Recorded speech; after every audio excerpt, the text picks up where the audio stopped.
The story begins with a boy named Rio finding himself in a strange white space, unsure of where he is. As he looks around, a man steps out from the clouds and tells him that while this isn't the afterlife, he did unfortunately lose his life in an accident. Hearing this, Rio remembers being hit by a truck and asks if the man is God, but the man replies that he's more like an angel, and since he never gives his name, Rio casually decides to call him Fake Michael.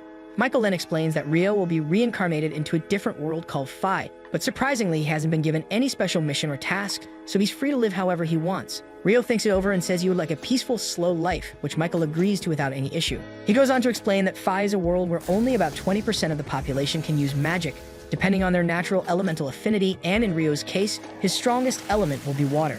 Since he asked for a slow life, Michael has already made the necessary preparations. He tells him that a small house has been set up for him in the forest of Rondo, protected by a magic barrier to keep monsters out. As part of his starter kit, he'll also receive 2 guidebooks, a knife and a food supply stocked enough to last 2 full months, giving him everything he needs to start this new life without worry. After that, Rio opens his eyes inside his new house and takes a look around. He finds a cold storage room made from ice that runs on magic, stocked with meat, along with a bath area and some other goodies that Michael mentioned. He flips through the guidebooks and realizes that even though he never learned the language of this world, he's able to read them without any trouble.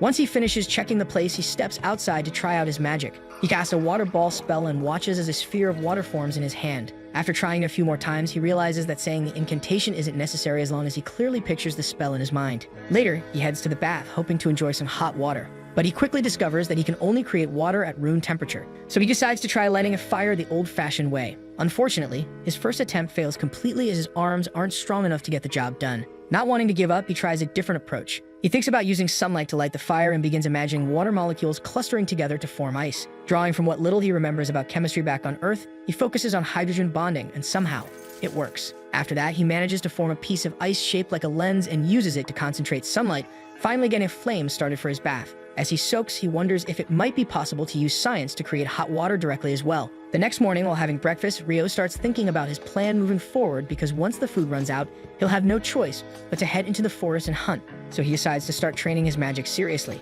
He steps outside and tries launching a water ball at a tree, but it barely leaves a mark. Hoping for better results, he switches to a jet stream spell, but the outcome is just as underwhelming. Remembering Michael's words about imagination being the key to magic, he continues practicing every day, and over the next few weeks, Rio slowly starts to improve. Once he's satisfied with his progress, he begins trying to create some icicle lances. He manages to form them, but they simply drop to the ground without hitting anything, and even though the shape and speed still need work, he keeps practicing. Eventually, he becomes able to produce ice lances almost instantly, but they still lack proper force or aim. Figuring a change of pace might help, he crafts a spear using his knife and heads into the forest. Along the way, he hopes to gather some quartz, which he can use to help start fires at night. While exploring, he finds clear rivers, wide open spaces, and even spots some quartz stones near the bank. Feeling good, he decides to collect some herbs and head back. But just then, a lesser boar bursts out from the bushes and charges him from behind. It looks like this is the end for him, but at the last second, Rio remembers how he died before and refuses to let it happen again. He quickly dodges to the side. The boar turns to charge again, but Rio reacts fast and casts an ice sheet on the ground, making it slippery.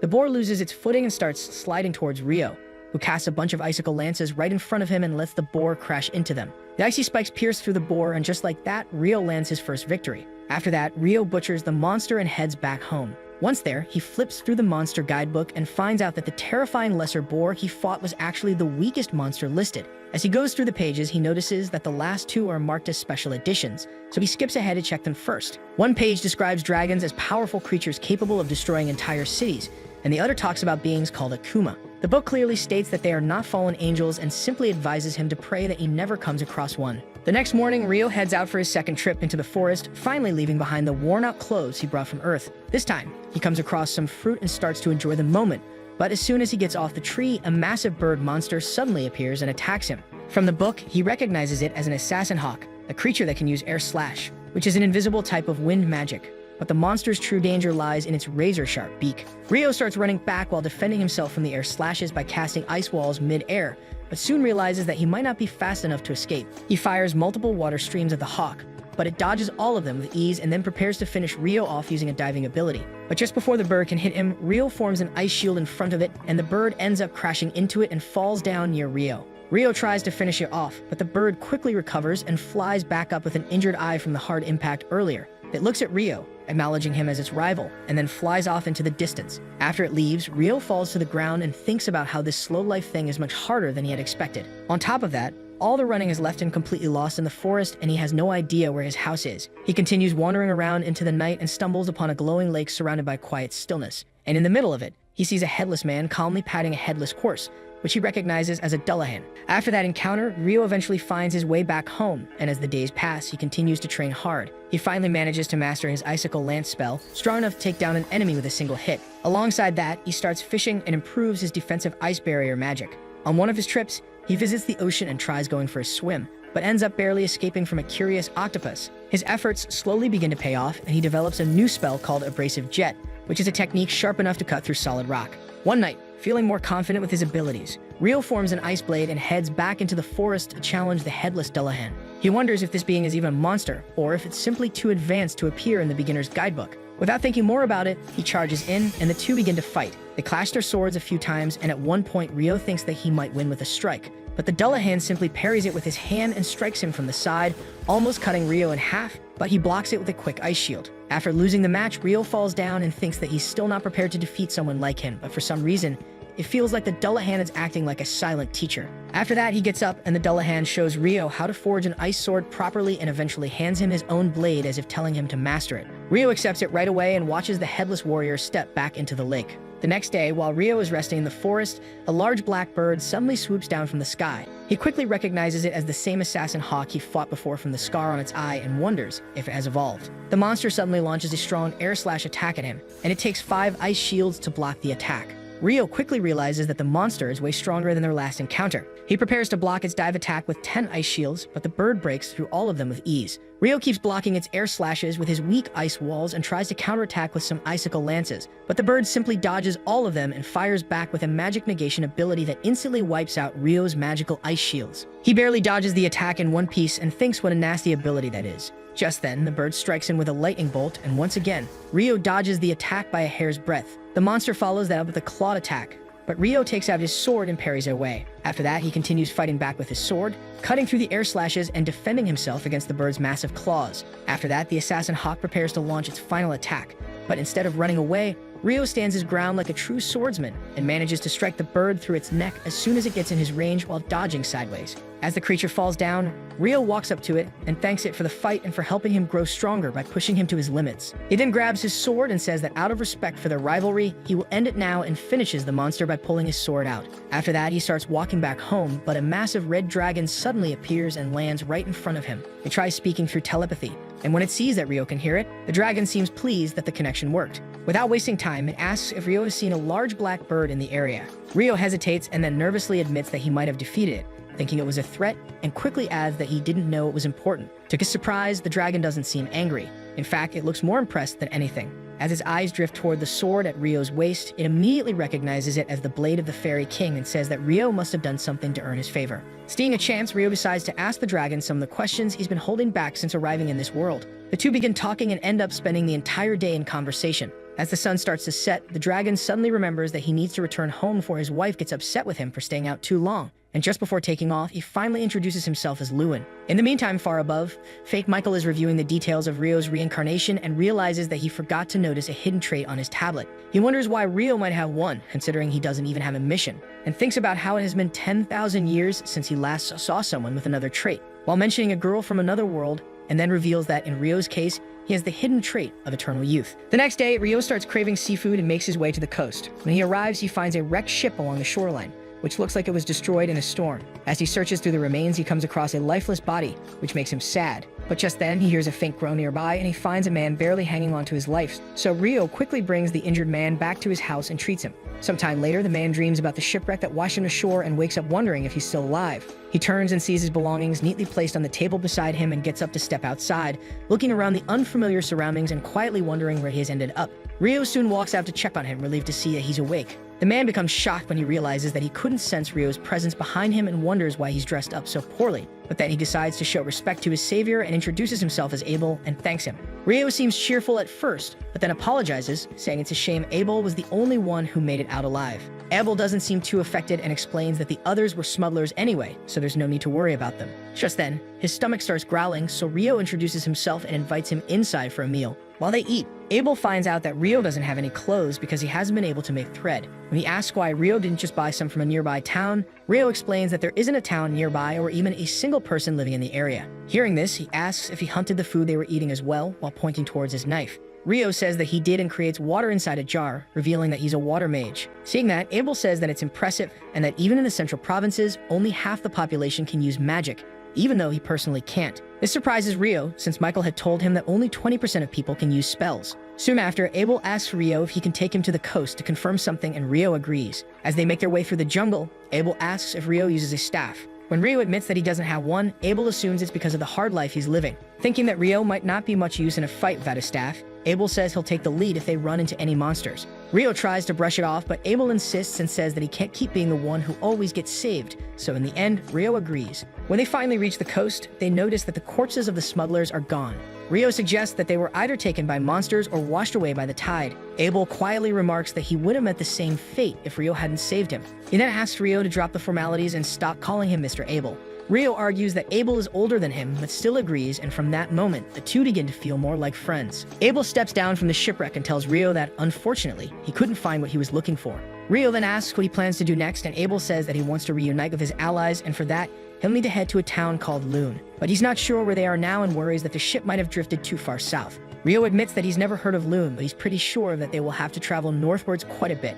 Abel then makes a bold request and asks Rio if he can accept it as a job and come along as his guide. After a short pause, Rio says he's fine with being the guide and suggests that they leave tomorrow since he needs a bit of time to prepare. Later that night, Rio starts getting ready to head into the jungle. When Abel sees him and asks why he's leaving so late, Rio replies that he wants to say goodbye to someone, and they only appear at this time. Abel starts wondering who it could be, as earlier Rio told him that there was no one else here, but then decides that he must be off to pay respects to someone who passed away, and it's probably best not to pry too much. Meanwhile, Rio reaches the usual spot and calls out to the headless fairy king. He tells him that he'll be leaving the forest of Rondo for a while and thanks him for all the help he's received so far. Before leaving, he asks for one last spar and gives it everything he has. After their duel, the fairy king pulls a neatly folded suit from the water and hands it over as a parting gift, which Rio accepts with gratitude. The next day, he puts on the suit and prepares for the road ahead before setting out with Abel. Along the way, they run into a lesser boar.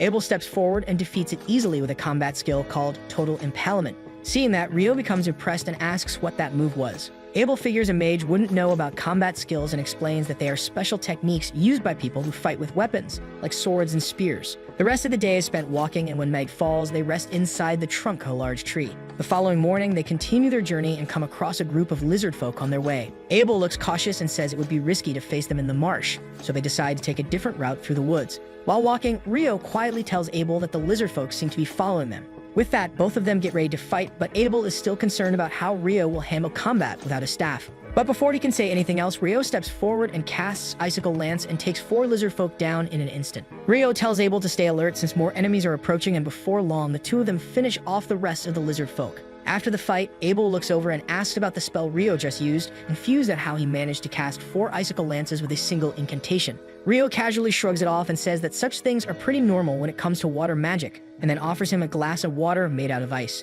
Abel notices that Rio uses a different incantation this time to summon water, and asks about it, but Rio brushes it off with a lazy excuse and says Abel must be imagining things. As they keep walking, Abel takes out a bronze coin and shows it to Rio, and explains that it is a single bronze florin, which is the currency used by the kingdom of Nightly where the town of Loon is. Rio lights up the mention of the kingdom's name, and Abel explains that it's one of the 3 kingdoms in the central provinces besides the Gibui Empire and Handelu Federation. Rio immediately makes a face when he hears about the De Empire and says that the name sounds dumb, and there's no way he would want to be called a citizen of a place with such a ridiculous name. With that, they keep walking forward and make it to some open fields. Just then, a piece of rock shoots towards Abel out of nowhere, but he cuts it in half and realizes that they have stumbled upon a rock golem nest. Hearing this, Rio starts wondering why the golems don't look humanoid like he had imagined, while Abel charges in and uses his Total Impalement skill to drive a hole through one of the nearby golem's body, but it regenerates right away and forces him back. Seeing that, Rio tells Abel that he wants to try something new and casts 10 ice walls in the form of one massive ice cube and slams it down from above, crushing 2 golems in one blow. Abel stands there in silence, watching the scene play out, wondering how the battle ended so quickly when fights like this are never supposed to be that simple, yet Rio makes it look effortless. Once they bring down the last golem, they notice that it has stopped moving after tripping and falling sideways. Rio wonders if they absorb power from Earth using the massive magic stone on their bottom, and Abel says that this one must have been defeating other monsters in this area and absorbing their XP because its magic stone is bright in color and is pretty large. After that, they collect the stone as loot, and Rio says he would have liked to collect the stones from the other golems as well, but unfortunately, he crushed them all under his ice cubes. Not long after, they come across a giant hippo-like creature, and Abel identifies it as a behemoth. Rio wonders if they should take it down, but Abel immediately advises against it. Just then, they notice a group of wyverns flying towards the behemoth and wonder if they have gotten themselves front seats to an epic monster battle. Abel thinks that the behemoth is at a clear disadvantage, but Rio corrects him by saying that he might not go down that easily. Just then, the massive monster lets out a thunderous roar with magic negation effects and shoots all the wyverns down in one go. Later that night, while they're camping, Rio teases Abel about wanting to see round 2 between him and the behemoth,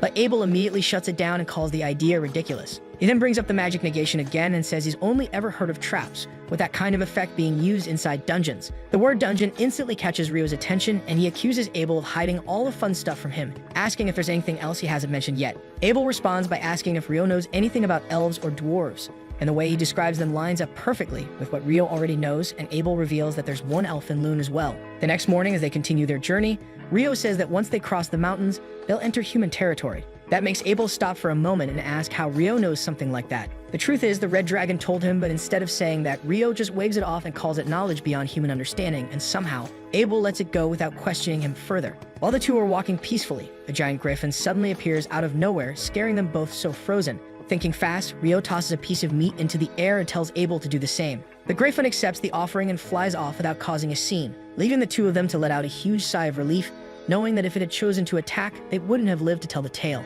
Abel says there's definitely something wrong with this place, since no human has reported seeing griffins or behemoths in centuries, but Rio just shrugs it off and says those humans probably weren't looking hard enough. As they keep moving, they come across a group of wyverns enjoying their meal. Abel points out that it would take at least 20 seasoned adventurers to take on a group like this, and even then, there would still be major casualties. But Rio argues that since they've entered wyvern territory, that they'll have to deal with them eventually anyway. He convinces Abel to go through with the fight and asks if it would be easier if he could pin them down to the ground. Abel says that that would make killing them easier, as he would actually be able to reach them with his sword, so Rio walks forward and casts icicle lances over the creatures and lets Abel finish them off. After that, they keep using this combo to take down all the wyverns that come in their way and manage to collect a bunch of large green magic stones from them. Abel wonders how they managed to pull it off so easily, but before they can enjoy the victory, another wave of wyverns shows up looking for payback, and this time it's Abel who jumps in first, already turning into a battle junkie thanks to Rio's bad influence. As the two finally make it out of the monstrous mountain range, Abel looks around and wonders where they've ended up, noting that they've definitely come pretty far north.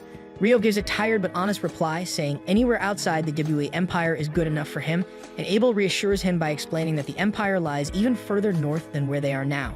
Just then, Rio spots a road running east to west. As they head toward it, Abel glances back at the towering mountains behind them with a faint look of unease, then gestures toward the westbound path and says it should lead to the town of Kaladi. The thought of an actual bed lifts both their moods, and Abel throws in a strong recommendation for the local food, claiming it's worth the journey all by itself. That night, the two arrive at the guild, where Abel tells Rio to go ahead and register himself. He explains that the guild card can come in handy in a lot of ways and will even cover his entry fee, reminding him that he already paid a silver coin on his behalf and acted as his guarantor this time. Rio jokes that it sounds like part of a shady plan to recruit him as his servant, but Abel scoffs at the idea, saying a cheap trick like that is far beneath him, and then goes on to explain the real perks of being registered with the guild, like being able to sell magic stones and monster materials at better rates. Otherwise, he says, Rio would have to go around looking for an alchemist just to make a sale. Just then, the waitress brings over a plate of curry rice. Rio suddenly remembers all those isekai stories he read where the hero had to break his back just to get a taste of curry, but here he is, eating it without lifting a finger. The moment he takes a spoonful, he loves the flavor and goes wild, even asking for seconds. The next day, as they leave for Loon, Rio starts playing the victim again and accuses Abel of hiding yet another secret from him. He puts on the act like some prince demanding answers, this time asking Abel if he's hiding some delicious sweets from him as well. Soon after, the two arrive at the town of Loon, where a guard named Nimmer gets visibly excited upon seeing his lost comrade. Abel gives all the credit to Rio for helping him make it back alive, and Nimmer personally thanks him. Abel even covers Rio's entry fee, and the two head straight to the guild. There, Abel tells him he can even rank up his registration just by being with him. When Rio asks what that's supposed to mean, Abel explains that normally everyone starts at F rank, but if someone has the backing of someone above B rank, they can be bumped up to D rank. Hearing that, Rio tells him he's proud, since that must mean that Abel is ranked pretty high. Abel then talks about how a higher rank comes with perks like better paying jobs, but with the amount of magic stones Rio collected, money shouldn't be a problem anytime soon. In fact, he's worried that if they tried selling all of them at once, it might even crash the market. Still, he stays positive, saying the guild master should be smart enough to figure that out on his own. After that, they walk inside, and as soon as the two step into the guild, the receptionist practically shouts Abel's name, and the whole place lights up the sight of him alive. Everyone rushes over like he's some kind of celebrity. Surrounded by familiar faces and old friends, Abel quickly gets pulled into the crowd, while Rio quietly smiles and steps outside, thinking he might just be getting in the way. Out on the street, the only elf in the city walks past him and immediately takes notice of the robe Rio is wearing. When he asks if something's wrong, she replies that she was just admiring the robe, calling it remarkable, and saying he seems like an interesting person. She then politely excuses herself, saying she has somewhere to be, and adds that she hopes they meet again. As she disappears down the street, the guild door swings open and Abel steps out, looking around for Rio. The moment he spots him, he grabs him and pulls him back inside, introducing him to everyone and calling him his savior. He then announces that Rio will be registering as an adventurer, and the crowd welcomes him warmly, thanking him for saving their friend and taking care of him. Abel then takes our guy straight to the receptionist and asks her to register him at D rank under his endorsement. The request clearly catches her off guard, since no one from the Crimson Sword has ever personally endorsed anyone before, and that alone speaks volumes about how valuable Rio must be. While the receptionist seems to understand the weight behind it, she still brings up the usual protocol and says they'll need to test him first to confirm his abilities. Abel asks to speak with the guild master to sort that out, along with a few other things, so the receptionist arranges it and tells them to wait in the meeting room. The moment news spreads that Abel is alive, the guild master comes bolting in and drops to his knees with relief. Abel rushes over to help him up, apologizing for making him worry so much. The guild master isn't having it though and starts venting about how he's been through absolute hell ever since he found out Abel had gone missing. Eventually, his eyes land on Rio, and he asks who the magician is. Abel introduces his savior once again, and the guild master responds by introducing himself as Hugh. He then thanks Rio, who replies by saying that he just happened to be in the right place at the right time. Abel then brings up Rio's D-rank endorsement, and when Hugh asks if they have any proof to back it up, Abel says that Rio is way stronger than he is and casually drops all the high-grade monster stones onto the table and tells the guild master that they picked these up from the monsters they defeated along the way. Hugh takes a moment to process what he's looking at before realizing that these are wyvern stones, and judging by the amount, it would have taken a full-blown army to bring down that many. Abel says he has something even scarier to add, revealing that they hunted those wyverns south of the Malefic Mountains. He tells Rio that he realized it after looking at the road to Keladi, and Rio immediately points out that it sounds like the kind of name designed to warn people to stay away, and the guild master confirms it, saying no one has ever made it out of that place alive, and most people wouldn't even go near the area unless they had no other choice. Abel then argues that this alone should be more than enough to justify bumping Rio's rank up, and the guild master agrees.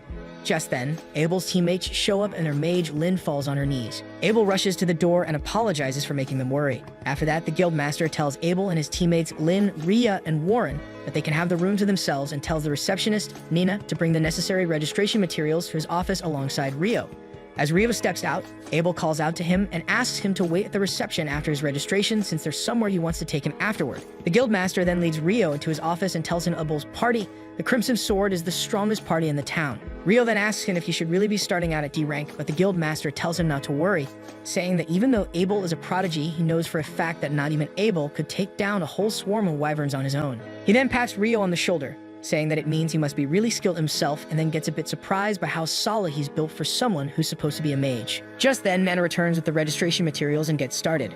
She formally introduces herself as a clerk of the Loon Adventurers Guild and begins the interview. After asking a few basic questions, she lets him know that once he's registered, he'll be eligible to stay in the guild's lodgings for up to 300 days.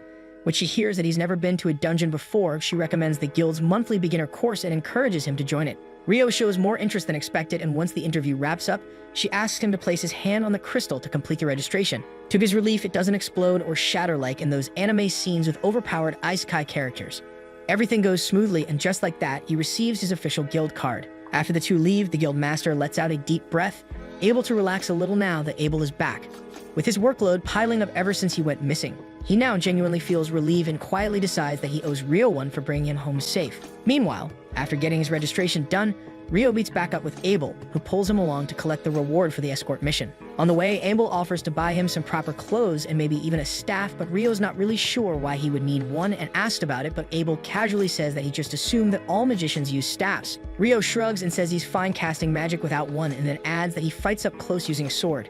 That surprises Abel, since he's never seen Rio carrying one, so Rio pulls out his blade, but to Abel, it looks more like a large knife than a sword. As they walk, Rio starts asking some basic questions about the world and finds out that the days of the week, the number of hours in a day, even how they measure things in centimeters, all of it is exactly the same as Earth. And with curry already being a thing here, It just feels too specific to be a coincidence. Putting it together, Rio figures that someone else must have been Ice-K to this world long before him. Once they wrap up shopping, Abel brings him along to the party being held to celebrate his return. The next morning, Mena shows Rio his way to the guild's lodgings while he complains about drinking too much at the party the night before. Nina tells him that the party's host, Ra, didn't want Rio to leave early since he considered Abel a brother and felt deeply indebted to Rio for bringing him back. Soon after, Rio is taken to room number 15, where he'll be bunking with 2 other boys around his age. The energetic one introduces himself as Nils, while the quiet blonde is named Ito. As Nina heads out, Nils immediately starts going on about how cute Nina is, making it very clear that he has a serious crush on her, but Ito tells him straight that he doesn't stand a chance, especially not with all the competition out there.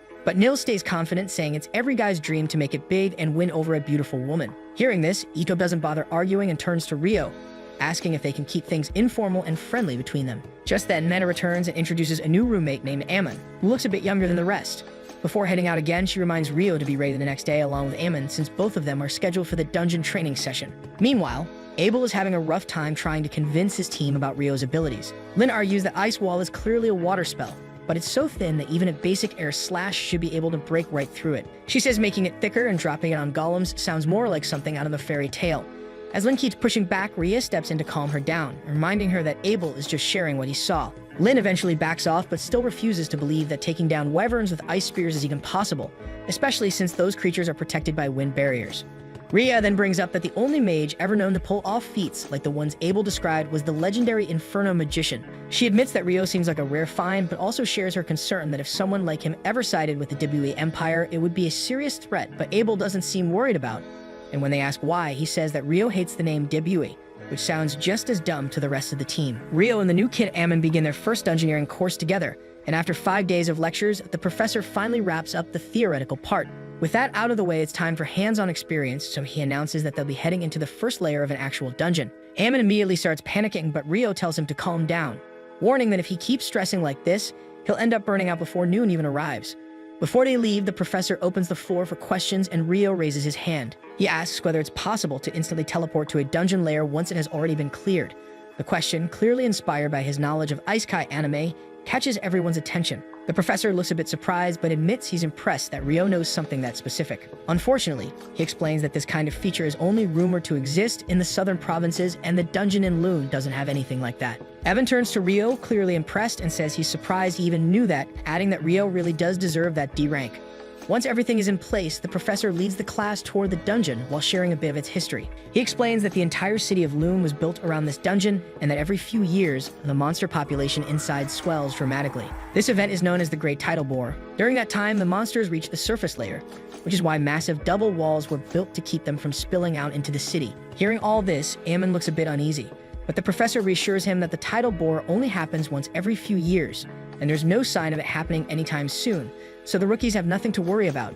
As they reach the entrance, he points out a guild counter positioned right at the start of the dungeon and explains that every adventurer has to register their name and time of entry before heading in. Rio notices that Ammon is still struggling with his nerves and tells him to take deep breaths to stay calm. Once they step inside, the professor informs the class that they are free to explore on their own, since there aren't any dangerous monsters nearby. As Rio and Ammon move further into the dungeon, Rio suddenly senses a monster and tells Ammon to get ready, saying he'll pin it down with magic so Ammon can go in for the kill. Moments later, a soldier ant shows up, and Rio quickly explains that the easiest way to bring one down is by aiming for the base of its neck. He then fakes an incantation and fires off 8 icicle lances, locking the creature in place and giving Ammon a clean shot to finish it off. Afterward, Rio shows Ammon how to extract the magic stone from the monster's body, and once that's done, the two head back to celebrate their first successful expedition. That night, the roommates have a small party, and Ito congratulates them for managing to take down a soldier ant on their very first try. Ammon humbly admits that he only managed to land the final blow because Rio had already pinned the ant down,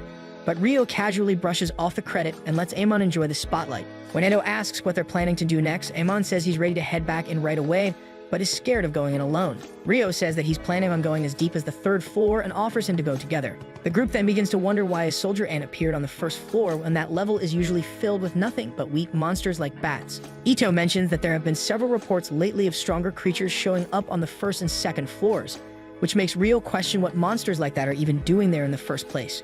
Just then, Abel makes a dramatic entrance and casually explains that soldier ants can actually dig their way up into the upper floors. After that, he properly introduces himself to Rio's roommates and throws in a jab, saying Rio clearly has some serious personality issues and asks them to keep an eye on him. Hearing this, Rio shoots back, asking if he's really that desperate to start a fight. Meanwhile, the others suddenly realize who they're talking to and freeze up. Nil suddenly stands up and nervously introduces himself as a swordsman and says that, as an F-ranked adventurer, he sees Abel as a hero. He's honored to shake his hand, which Abel humbly accepts while telling him to keep working hard, but not so hard that he burns himself out. Rio then asks why Abel is snooping around this late, and Abel explains that the quest his party picked up ran longer than expected. Right on cue, his team shows up clearly annoyed that he's still goofing off instead of checking in at the guild. Abel claims he's just doing his job as a responsible veteran by helping guide the newbies. Lynn tells Warren to deal with him, and the guy lifts Abel over his shoulder like a sack of potatoes and walks off without a word. After that, Lynn walks up to Rio and stares him dead in the eye, before turning around and walking off without saying a thing. Rio quickly apologizes for the unexpected intrusion and says their leader was urgently needed. As the Crimson Sword Squad heads off, she starts scolding Lynn for being rude and tells her to stop staring at Rio, but Lynn says that if Rio really is that high-five mage, then there's no way she wouldn't be interested. Hearing this, Abel says that they'll soon get to see what his savior is really capable of. The next morning, Ammon walks to the dungeon with Rio, and once inside, the two run into a pack of wolves, but manage to take them down without too much trouble. After that, they sit down to catch their breath, and Rio mentions that Ammon's fighting style reminds him a little of Abel's. Ammon says he learned it from his teacher named Kiro. Back in his village, we used to be an adventurer who learned it from a major academy called the Hume School, but he's not entirely sure. Rio tells him not to overthink it and says that if he keeps at it, he might even catch up to Abel someday. Hearing that, Ammon points out that Rio's pretty handy with a sword too, especially for a magician, and Rio explains that he was lucky enough to train under someone long ago, though he doesn't know if he will call himself well-versed as his style is original. Before they move on, he gives Ammon a few tips on stamina control and consistency, saying that he traveled with Abel for quite a bit, and he would always practice his forms first thing in the morning. Ammon listens carefully and says that he would put just as much effort in his training as well. The next day, Rio decides to take a break from the dungeon and heads to the library to learn more about alchemy. The librarian gives him a quick tour and points out where he should start. Later that noon, as he steps outside, the sky suddenly begins to darken, and looking up, Rio realizes that it's an eclipse, but he feels something is off. Just then, a powerful fire spell hits him from behind, and he barely manages to block it with a quick cast of multiple ice walls. As the fire dies out, a demi-human appears, and from the way she looks, Rio guesses she might be one of those Akuma mentioned in the special pages of the monster guidebook back at his hut, and judging by her strength, he figures she's probably just as strong as a behemoth or a griffin. He considers running, but the woman doesn't give him the chance and charges him with another fire spell. At first, Rio manages to hold his ground, but then she shoots him with a wind lance and hits his shoulder. Rio quickly pulls out his sword and falls back, grateful that the Fairy King's cloak saved him from a serious wound. This also surprises the Akuma girl, who says that it's already impressive that he can take on her hellfire, but being able to negate her wind lance was crazy. That's when her eyes fall on the robe he's wearing and asks if they are from the Fairy King. She then draws her sword and says that she will have to cut him up the old-fashioned way and dashes forward with a strike. Rio pulls out his blade as well and meets her with a clash, and they both start exchanging strikes. At one point, the Akuma manages to almost cut Rio, but he dodges back and shoots her with a bunch of icicle lances. The girl runs around dodging all of them as the eclipse starts to fade away, and Rio wonders if she's using wind magic to boost her speed. Just then, the Akuma jumps down with a heavy strike, forcing Rio to block it with his sword. She then kicks him back and asks why the Fairy King would trust someone like him with both his robe and his sword, and asks who he really is. After that, she creates a fireball, but before she can finish casting her spell, Rio shuts it down with his ice magic, leaving her shocked at how fast he can cast. She calls him a monster, then rushes in with her sword. Rio parries all of her attacks and shoots her with a bunch of icicle lances, but she melts them down with a fire wall before summoning a couple of earth walls from the ground as shields. Taking advantage of the uprising dust, Rio shoots her with a bunch of water jets from the sky and manages to injure her a little bit. After that, he rushes forward to finish her off, but the Akuma breaks through the wall in front of her and meets Rio's attack head-on. During their clash, Rio notices her wounds healing up really fast as she pushes him back into a building.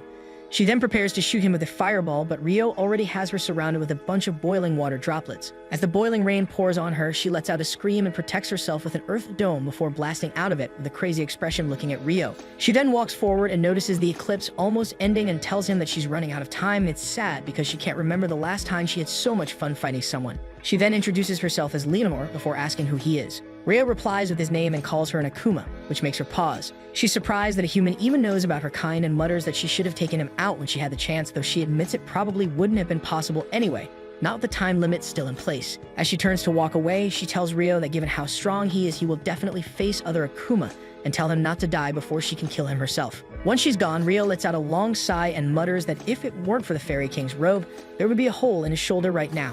With his body hurting all over, he decides to pick up a few books from the library after withdrawing some money, and when he checks his account, he finds an absurd amount in it and wonders how much they made from selling the Wyvern stones, and says that at least now he doesn't have to worry about money for a while. After that, he heads back to his room, but when he opens the door, the place is empty. Curious, he walks over to the window and spots his friends being ambushed by a fellow adventurer named Dan and his gang. Dan starts barking at Rio's friends, throwing out some dumb logic that he's helping them train for ambushes because monsters don't give out invitations before attacking. But then the people with him suddenly fall down and we see Rio standing on the side. He tells Dan that he certainly didn't expect him to tell him before attacking and asks if he's ready to run away with his tail between his legs. Hearing this, Dan tries to punch him, but Rio simply sidesteps and hits him with the hilt of his sword and makes him fall down. Rio then walks over to Ito and tosses him a potion first, figuring he can handle patching the others up with his healing magic as a priest. After that, they all go to the local bath where Edo heals Rio's wounds and wonders who could possibly land a blow on someone that tough. The others lean in, curious too, but Rio just waves it off with a lazy grin and says he'll tell them about it another day.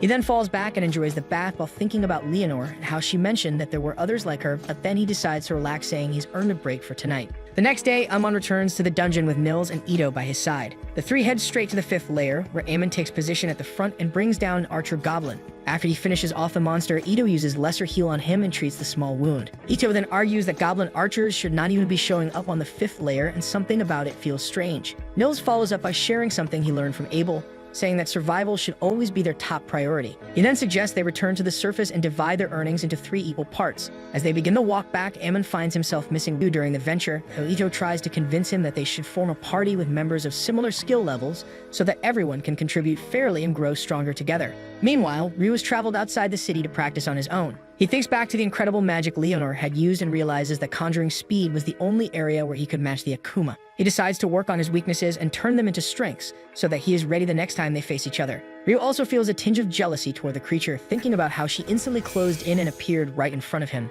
He wonders if that was a real example of wind magic and begins to imagine creating something similar using water magic. The first spell that comes to mind is Water Jet, so he decides to try it out. Ryu casts an ice bomb in front of him and steps onto it, then pictures 256 water jets blasting from behind to launch him forward at high speed. However, the attempt fails badly. He calls it a day and wonders if using over 1,000 jets could have made a difference. As he finishes his training, he decides to head to the library and search for knowledge related to the Akuma and alchemy. As the story progresses, Lynn is already sitting inside the library going through forbidden spellbooks. Even here, she fails to find any magic capable of forming a thick ice wall midair or the ice spears Abel once told her about. She gives up as she gets up, thinking that not even her master Hilarion would be able to handle spells like those, and if anyone could, it would have to be someone like the Inferno Magician of the Empire. Just then, Sarah appears and comments that it feels strange to find Lynn in a place like this. Lynn replies that she came to look something up, then asks if Sarah had been away from Loon on a quest for royal duties. Sarah tells her she has just returned from her mission, then makes an excuse and leaves, saying an envoy is already waiting for her. In the meantime, the trio arrives at the guild and heads straight to the reception desk, where Nina looks surprised to see them come back so soon.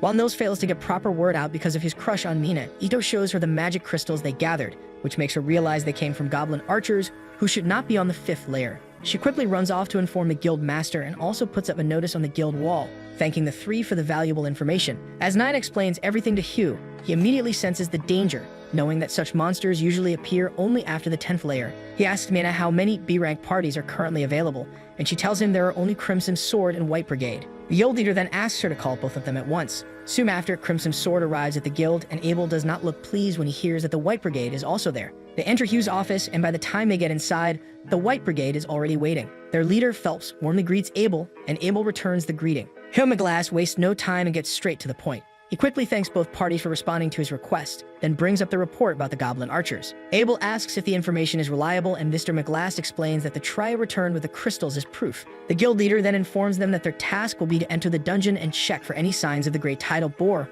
which refers to the explosive growth of monster populations inside the dungeon. Mr. McGlass explains that the last one happened around 10 years ago, and the recent signs they have received might be enough to confirm that another one is approaching. He offers them a generous reward for verifying this and shares all of his plans, even mentioning that he has already notified the Lord about the situation. The guild leader makes it clear that he does not intend to treat this lightly and asks both parties to head out by the next morning. Mr. Hugh also informs them that he has issued a notice to temporarily close the dungeon. Both groups quickly rise from their seats and accept the request. The next morning, Ryu wakes up early and heads out while the others are still getting out of bed. He mentions that he plans to visit the north side of the library, hoping to find material more advanced than what is available on the south side. Ammon points out that there are forbidden texts available there as well, but Ito reminds them that Ryu would need to be at least B ranked to gain access to those. After they wish him good luck, Ryu makes his way toward the library, and as he climbs the stairs, he comes across Sarah standing there reading a book. Meanwhile, the Crimson Sword and the White Brigade gather near the dungeon gate. When Abel asks Phelps why he has brought only 20 adventurers, Phelps explains that he selected only those ranked above C, which makes up half of the brigade. Abel considers it a wise choice and nods in agreement. Just as the guild master is about to open the dungeon gate, Abel suddenly stops him, sensing an unusual presence from within. He then asks Lynn to confirm it using her wind magic. Lynn casts a wind spell called Probe and reveals that there are well over a few hundred monsters waiting near the entrance, which is more than enough to confirm that the Great Tidal Bore has already begun. The guild master immediately orders everyone to fetch the knights and alert the entire area. An emergency quest is posted at the guild, and everyone quickly rushes off to fulfill their roles. Back to our hero, Sarah seems pleased to see him again. She asks if he is a local adventurer, then properly introduces herself, saying she had a feeling they would meet again. She follows up by asking what he is doing at the library, and Ryu almost lets slip that he is looking for books on the Akuma, but quickly changes his answer to alchemy, explaining that he wants to eventually create a golem. The girl replies that it is quite an ambition, and though she cannot think of any such book nearby, she asks him to walk with her, as she might have something that could guide him. As he follows her, Sarah asks if he enjoys reading, and Ryu tells her just how much he loves books, saying that since he has been reading for a long time, he feels a bit nostalgic whenever he visits this place. He then asks if she is an elf and whether she is the only one in town. Sarah explains that she is the sole member of a B-rank party called the Wind, and that she's a bit unusual since elves do not usually stay in human settlements, but she thinks it is a good thing she did, because that is how she got to meet Ryu. While Ryu and Sarah peacefully enjoy their conversation in the library, chaos begins to spread through the city as crowds gather in a circle around the dungeon and wait for the monsters to emerge. The dungeon doors are slammed open, and what appears next is a swarm of mutated goblins. The guild leader immediately orders everyone to attack with arrows and spells, but the goblins keep charging forward without slowing down. Watching the knights join the fight brings a wave of relief to Abel as he realizes they are the Margrave's Loon Knights. Hal remarks that he is glad he had a meeting with Commander Nivile earlier, which allowed them to prepare in time. However, as he watches the massive wave of goblins pouring out, Hugh starts to grow anxious, knowing that the last time was nowhere near this serious. As the battle continues, the leaders of the two guild parties do an excellent job of coordinating everyone. Even so, the situation grows dire when Rhea points out that they have already run out of arrows. Nils quickly brings in a new supply and also delivers a message from Hugh to Abel, telling him that there should be a large goblin monster hiding behind the fodder, and he wants the Crimson Sword to take it down. Everyone keeps fighting until dawn, and by then most of the goblins are wiped out. The guild leader quickly orders the two B-rank parties to get into position and defend the wall against the giant monster approaching from the back. The two teams move in perfect sync and easily tear through the final wave before stepping up to face what they assume is the last threat, a single goblin general. But right then, three of them show up instead, which clearly signals that the final boss is going to be a goblin king. Abel calmly shares his plan that he and Phelps will take on two of the generals while Rhea and Shenna will handle the third. He hopes they can end the fight before the king arrives. The team quickly gains the upper hand against the generals, but just before they let their guard down, Abel suddenly shouts for everyone to get down. A violent air slash tears across the battlefield, blowing up the three goblin generals and sending them flying with a single swing from the Goblin King. Abel is stunned that such power came from just one casual motion of an arm, and even more shocked that the king willingly sacrificed his own men. Wasting no time, Abel rushes in with Phelps and strikes using his flawless Shadow Sword skill, followed by a Royal Impalement, but even that fails to finish the beast. Phelps starts to panic, but Abel calls out to Lynn to use her Bullet Rain. Luckily, his plan works, and the attack rains down perfectly, bringing the Goblin King to his knees, finally ending the chaos. Back at the surface, Sarah and our boy remain completely unaware of the fight happening. They say goodbye after spending a pleasant evening together, with no clue about the storm that had just passed. That night, when Rio arrives at the Adventurers Guild, he feels confused seeing everyone celebrating for some reason. Meanwhile, the guild leader has just finished all the paperwork he had to handle because of the tidal bore, including requests for funds and assessments of the adventurers who participated. The old man finds the work exhausting, feeling overwhelmed with each thought. After some time, Rio finally learns from his roommates that the adventurers are celebrating the great tidal bore. Nils bursts with excitement as he talks about Abel's remarkable achievements against the Goblin King, explaining how Abel gave Lynn the signal after which she unleashed one of the most powerful wind spells called Bullet Rain, and how Abel even managed to dodge it. When they admit they are not sure how he pulled it off, Abel himself shows up and explains that the skill he used was a sword technique called Perfect Shadow, which allows the user to evade all kinds of ranged attacks. Just then, Abel's teammates Lynn and Rhea arrive, saying they had been searching everywhere for him. Rhea points out that she was certain their leader would be with Rio, then suddenly complains to Rio that he should have been present during the tidal bore. Lin then asks if Rio is actually capable of creating an ice wall in midair. Rio nods and says that he can, but explains that his current limit is about 40 meters. He adds that it took him a great deal of time and effort to reach that level. Realizing this is far beyond what most people could manage, Lin becomes curious and asks if it is an original spell. She explains that, as far as she knows, most mages simply recite the incantations created by others rather than developing their own.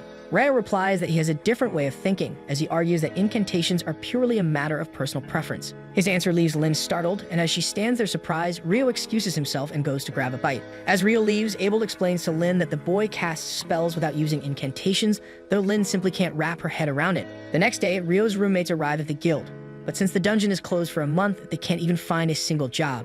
When Rio passes by and asks what they are doing there, the trio explains their situation. They then ask Rio why he is at the guild, and Rio tells them that he was looking for an ore to practice alchemy, but is currently out of stock.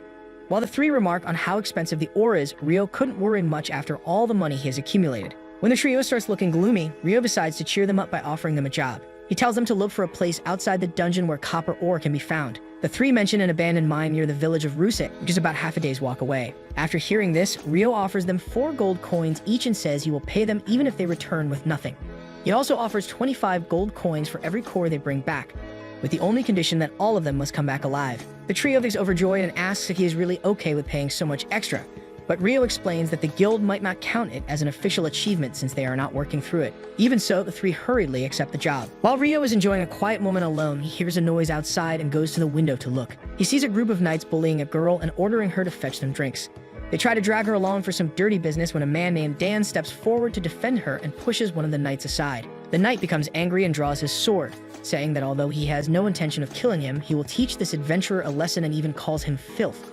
Just as he is about to strike, the knight trips and falls and tries to stand, but he falls again. At that moment, Phelps from the White Brigade arrives to save the day and tells the knights to have some shame for what they were trying to do. The knights try to act tough, thinking Phelps is just another adventurer, until he reveals that he is a nobleman and heir to the House of Heinlein. One of the soldiers realizes they have picked a fight with the former commander of the Royal Knights, and the group quickly runs off without causing further trouble. Afterwards, Dan and the girl thank the leader of the White Brigade, and Phelps praises Dan for stepping in to protect her. He asks Dan to escort the girl to her friends, and once they leave, he turns his attention to Rio, who is still peeking down from the window. After a brief exchange of greetings and introductions, Phelps says that Abel has spoken highly of him and that the tidal bore would have been easier with him along. He also remarks on how interesting Rio's magic is, noting that you realize the knight slipped because of it. As the captain walks away, Rio wonders why the son of a marquis would choose to become an adventurer. That night, while Rio is eating his dinner, Abel shows up to join him. Rio makes it clear that he will not be paying for his meals, but Abel replies that he does not expect that from a newcomer. After Abel orders his usual from the waiter, the two somehow begin talking about Abel's love interests. When Rio asks about Lynn, Abel says she already has a crush on Warren. Rio does not see how that would work, but remarks that love can overcome a little height gap. He then asks if Riaz caught Abel's interest, and the man literally freaks out like an embarrassed middle schooler. Abel quickly changes the subject and asks if Rio is willing to help him with something. He then leads Rio out into the streets and begins to explain that one of the investigators sent to Loon is an old acquaintance of his. This investigator has brought several guards with him, and among those guards, some are a total mess. Therefore, Abel wants to track them down before they can cause any trouble. While they are talking, Rio notices a group of sus-looking adventurers. They decide to follow them and are led into a back alley, where they are suddenly ambushed. Rio easily handles the attack, creating ice crystals that drop onto each of the attackers and knock them out instantly.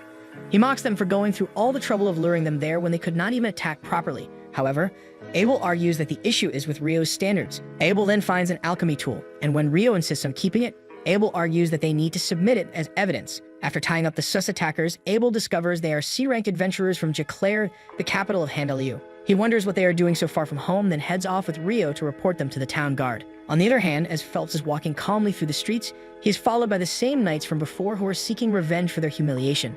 Just as they reach for their blades, they are suddenly paralyzed when Shenna appears behind them and incinerates them with a single spell called Inferno. The next day, a research expedition team arrives from the capital and meets with the guild leader. The discussion grows tense when Hugh complains about reopening the dungeon and even requests adventurers as escorts to descend there. The man from the investigation team, named Clive Staples, explains angrily that the Minister of Domestic Affairs is the one calling the shots for this research expedition, and he has given them full authority over it. An old geezer presiding over the meeting steps in, telling the two to stop arguing, and apologizes to Hugh for their sudden seizure of the guild's food supplies, even offering compensation.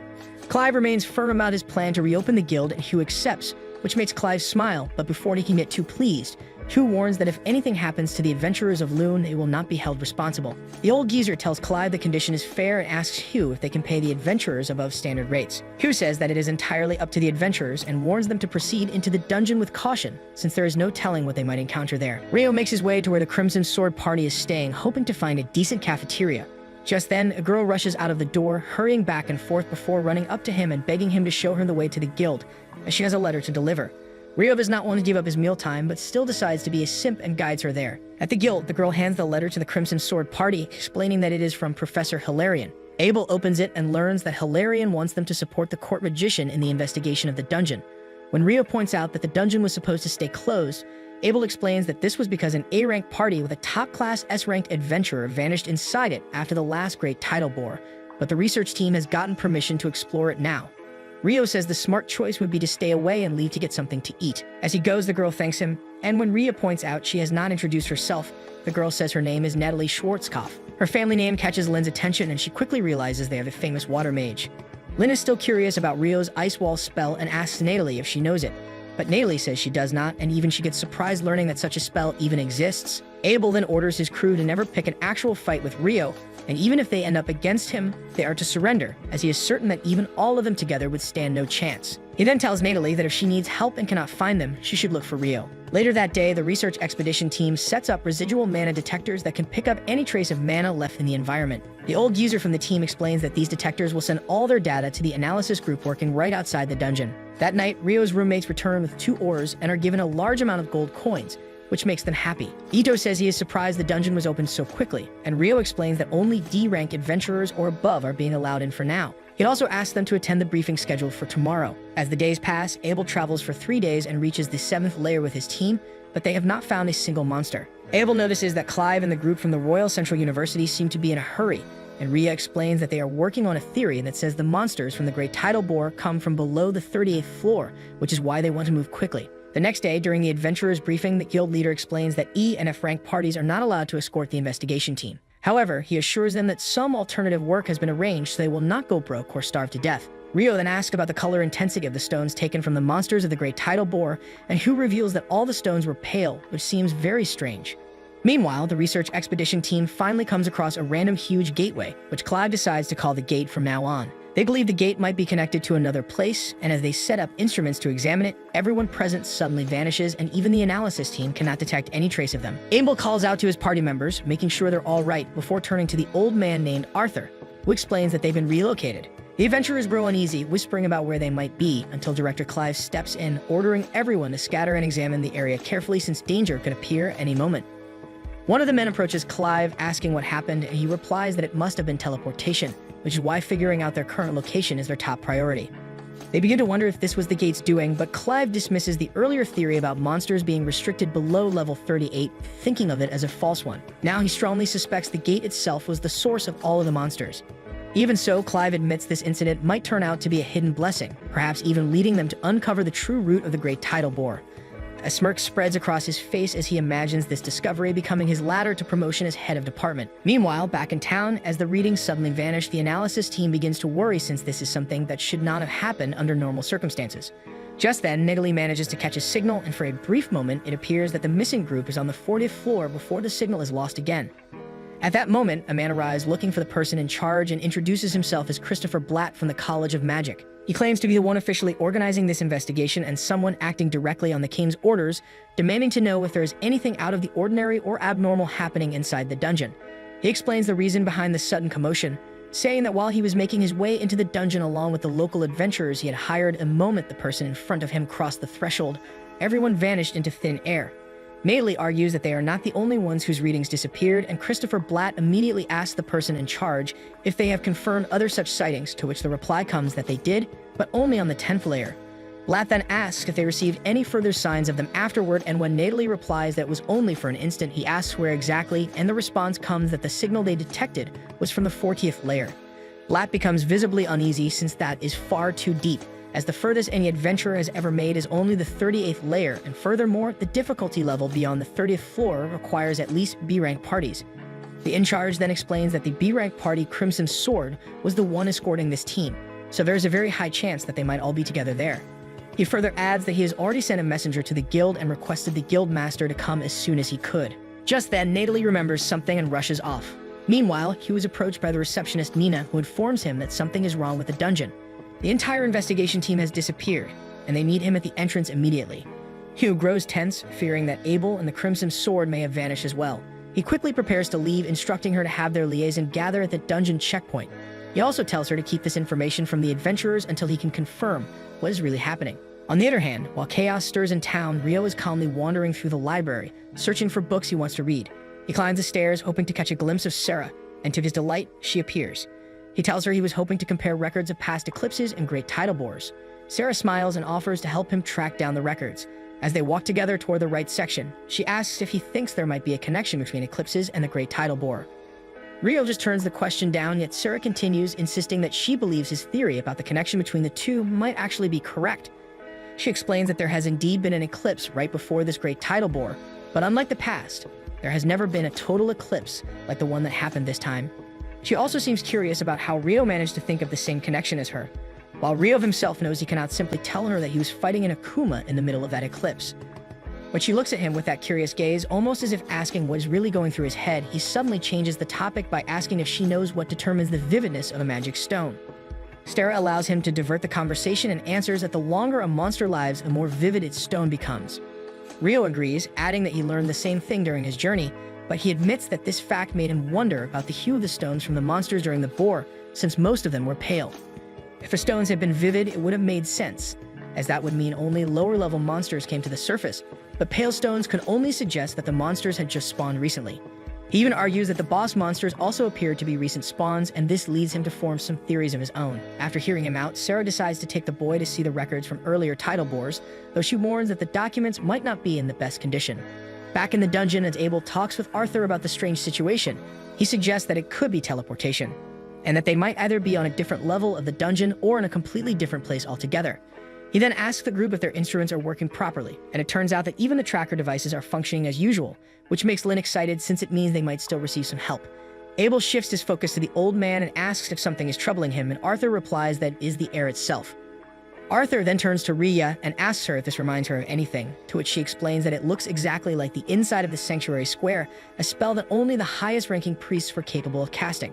Rhea nods and argues that it is the ultimate form of defensive magic, one known as a divine miracle, and furthermore, it is said to deflect all offensive spells as well as physical attacks. Abel argues that this would mean they are trapped inside some kind of barrier, and Rhea agrees since they cannot sense where the boundary lies. Abel then tells Lynn to use her probe to check, and she reports that she can sense about 1,000 humans spaced 500 meters apart, along with 50 life forms she has never encountered before. Arthur assumes that Clive and his team must have been teleported here as well, and Abel thinks it would be best to regroup with them. Meanwhile, the guild leader arrives near the dungeon and gets briefed on what has happened, including the report of a signal that briefly came from the 40th floor. He cannot believe it since even if they mobilize all the adventurers in town, none would be able to make it that far. Blatt then shares his concern about how these people vanished so suddenly. He apologizes, saying that neither he nor his subordinates can enter the dungeon under these circumstances, and the guild leader agrees with him while hoping the team will eventually return safely. Back in the dungeon, the adventurers are being burned by purplish flames hurled by the monsters. They try to raise their barriers, shouting for everyone to come inside, while those left outside are quickly perishing. Fear spreads as the group realizes how easily these creatures are breaking through their barriers. Clive recognizes them at once, confirming that they are devils, the very beings he has only read about before. The monsters overpower everyone with little effort, and though Abel and his team manage to reach safety, they all feel a chilling wave of discomfort. Rhea explains that the devils are supposed to be stronger than any human. Lynn asks why such monsters would even appear here, but Arthur cuts in and tells them to leave speculation for later. Taking command, he orders all the mages to prepare their attacks and pin down the devils. Surprisingly, someone's javelin spell proves highly effective, even though Rhea recalls that magic should have been useless against them. They try to come up with a plan, and Arthur calls for a second volley of magical attacks, though he worries that they might run out of mana before the battle can end. Among the devils, Abel notices a figure that stands out, one who seems to be the leader of them all. After the fourth volley, their mana starts running low, so Abel takes Garen and his squad forward for close combat. The Crimson Sword rushes in, making perfect use of twin casting to bring down enemies one after another while Garen shields them, and this makes Arthur feel relieved, knowing the party truly lives up to its reputation. As their mana drains further, only 6 monsters are left standing, and their leader reveals himself to be a demon prince, something Rhea explains as a being with differently colored eyes. She tells them a demon prince is the immature form of a demon lord, one that has yet to awaken. and she further argues that only 4 of such beings can exist at once, with one destined to sit on the throne. Abel has also heard the old tales and quickly realizes that this fight will be far from easy. Rhea insists that no one except the chosen hero has ever managed to defeat a demon prince, but Abel refuses to back down and steps forward, hoping for some miracle. He turns to his friends, telling them not to lose hope. Compared to the time that terrifying Griffin nearly scared them into wetting their pants, this doesn't feel as bad to him. With that, he dives straight in, slicing through the devils with ease, while the demon prince shoves all others aside, demanding a one-on-one duel. The immature demon lord dashes right in front of Abel and forces him on the defensive. Abel grows anxious as he can't even think of a way he might succeed, with all spells being deflected with ease by the monster. The situation starts to grow dire as Clive and his group get swallowed by flames, while Abel's side of the adventurers are also forced to run back. Abel grips his blade tightly and unleashes his sword skill, Zero Turn, and just as he is about to slice the devil's throat, the creature slips away, leaving Abel startled. He apologizes to Rhea as he accepts his death, but right then a drop of water falls as Rio leaps into the fight, smiling at Abel and asking if he's hurt. Abel questions what the boy is doing there, and Rio simply explains that he's come to save him. He teases that he never thought such a weak monster could push Abel to the verge of death. Even when Abel tells him that this is a demon prince, Rio laughs it off as some cheap joke and reminds him that this isn't the time for nonsense, since he can't believe something this weak could possibly be related to a demon lord. Abel tries to knock some sense into him, insisting it truly is an immature demon lord, but all Rio sees is a baby demon lord barely worth taking seriously. As Rio steps forward toward the creature, its minions rush attacks at him, but he deflects them easily with ice lance before slashing their throats with his water jet skill. Rio then stands tall before the demon prince, draws his blade, and prepares to engage the monster in battle. The story winds a little back to when Natalie is rushing around looking for Rio. Ito tells her he's at the north side of the library, so she hurries there and ends up running into him on the way. She immediately asks for his help, explaining that the Crimson Sword has gone missing inside the dungeon.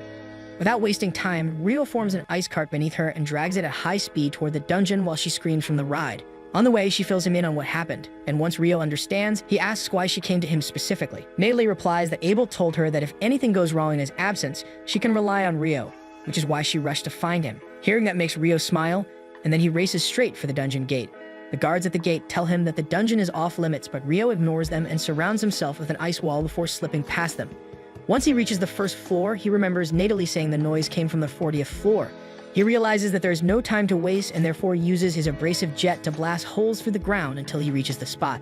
As the scene shifts back to the present, Rio is now facing off against the demon prince while mocking the monster. He readies his sword, and just as the demon prince dashes towards him, he casually remarks that the demon is very slow and in an instant slashes off his neck, severing it clean from his body. This leaves Abel completely stunned, and he asks Rio what kind of move he just used. To their shock, the demon prince isn't finished. He picks up his severed head and fixes it back onto his neck. Rio remarks that while the demon looks resilient, he doesn't meet his standards of a true demon lord. Once again, Rio mocks him as a weakling, although he wonders if the demon even understands what he's saying. Before the demon can rush at him again, Rio puts his regeneration to the test by unleashing 256 abrasive jets. The water jets slice the demon into countless pieces, shattering his magic stone.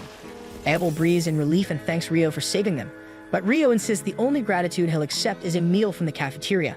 Abel quickly promises to treat him for a whole week.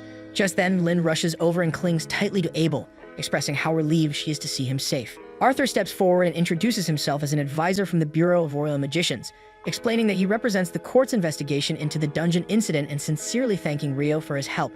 Rio replies that he's just glad he made it in time, though sadly, many lives were lost. Arthur assures him that once their magicians recover their mana, he will order the remains to be gathered.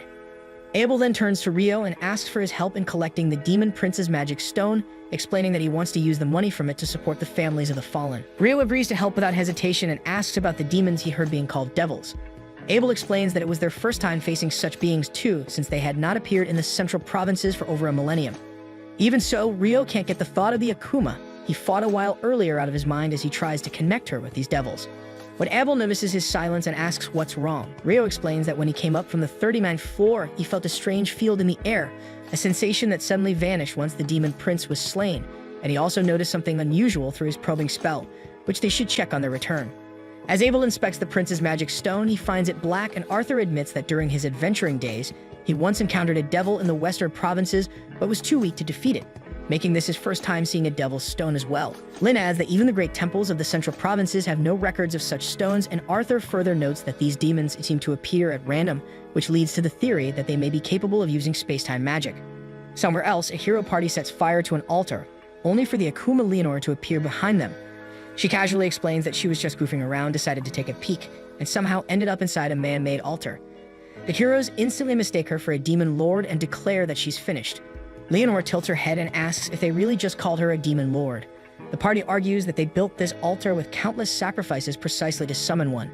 Leonor chuckles and asks who they are, considering they went through so much effort just for this. A boy with a sword steps forward and introduces himself as Roman the hero. Leonor bursts out laughing and says she'll let him entertain her. In the blink of an eye, she appears before him and drives her hand straight into his abdomen. Watching him collapse, she sighs in disappointment, calling the whole thing anticlimactic. As the rest of the party prepares to attack, Leonor appears before them and teases, asking if they shouldn't be more worried about their so-called hero instead. On her way back, she snatches the black-colored sacred jewel, remarking that at least taking it will make the trip worth something since the fight itself was boring. Before leaving, she clarifies that she isn't a demon lord at all, and even tells them there are humans who stand on par with her strength. Remembering Rio, she smirks and tells Roman that he should at least aim to become the strongest human. Her words leave the hero party completely shaken, especially when she adds that there are humans out there 10,000 times stronger than him.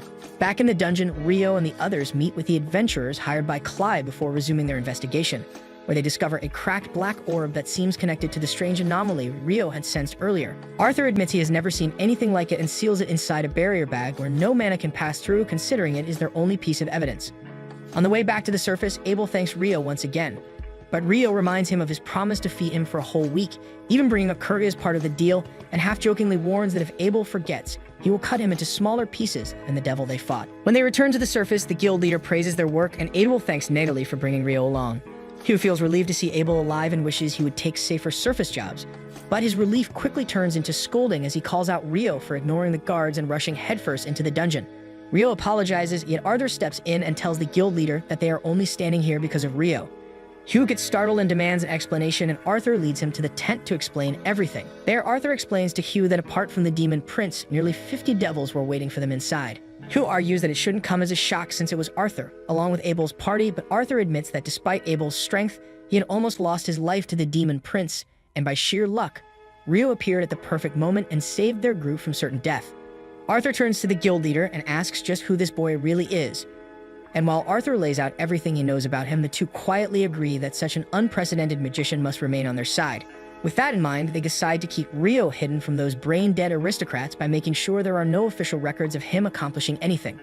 As the scene shifts, Rio dashes ahead with his roommates struggling to keep pace, urging them that the most important thing is just to keep moving while he easily outruns them. Cutting through a back alley, he grows restless, craving a real battle unlike the one with the demon prince that ended before it even began. But the sudden smell of curry attracts him and leads him straight to Sarah. She greets him with a smile, insisting there's no better place for curry than in Loon, and invites him to sit.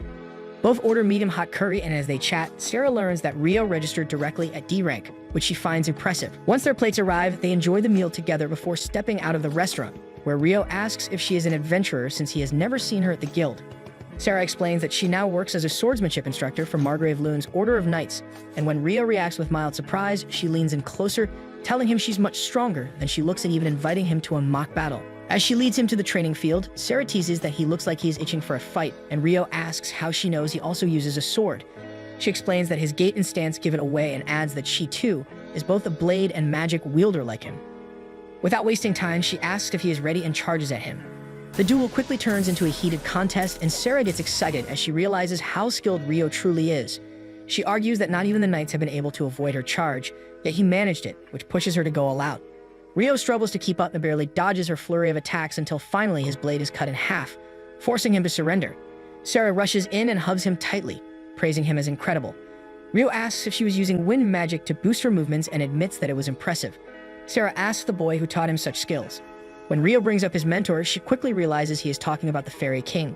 Seeing his confusion at how she knows, she explains that elves are half fairies, which makes it easier for her to notice, especially after recognizing the robe the Fairy King gave him. Fascinated, she tells Rio that the Fairy King is more legend than reality to most people, yet here is someone who he actually taught swordsmanship. Just then, it is time for Sarah to leave for Master Alfonso's lesson, the Margrave's grandson, so she excuses herself and asks Relita to guide Rio back, mentioning that he is important to her. As Relita leads him away, she cannot shake off Sarah's words about Rio being important. On their way, Hugh suddenly appears with a cart and offers Rio a ride. During the trip, Hugh thanks him for what he did, but makes it clear that he cannot ignore a guard's order, so as punishment, he assigns Rio the job of making a round trip to Whitnash. But that's where this video ends. Remember to like and subscribe to the channel. Thanks for watching, and I'll see you next time.